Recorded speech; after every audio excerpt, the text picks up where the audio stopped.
From Daily Forex, this is Chris taking a look at the S&P 500. The S&P 500 did initially rally during electronic overnight trading on Thursday, but it's since given back quite a bit of the gains. At this point, I think the market is still very much a bullish market, but we may need to pull back in order to find a little bit of value. Short-term pullbacks will continue to attract a lot of attention, and I would not expect much of a pullback, maybe 50 points.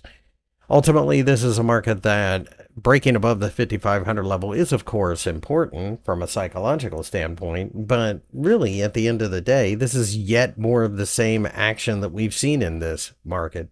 I have no interest in shorting the S&P 500. And quite frankly, as long as maybe 3 or 4 stocks are doing well, so is the index. This isn't about the economy. This isn't about interest rates.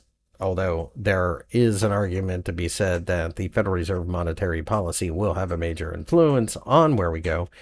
But really, at this point in time, it's about what NVIDIA is doing and a few other companies such as Apple, Microsoft, etc. So with that, we now have an ETF of high-end technology stocks called the S&P 500.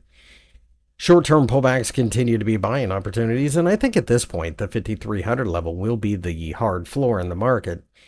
The 50-day EMA sits just below there, so I think worst case scenario, we could drop 200 points, but quite frankly, there's not a lot on this chart that suggests we can get anywhere near that either. With this, I remain bullish, and I think a lot of traders are going to have to simply hold their nose and buy every time they get an opportunity to get involved.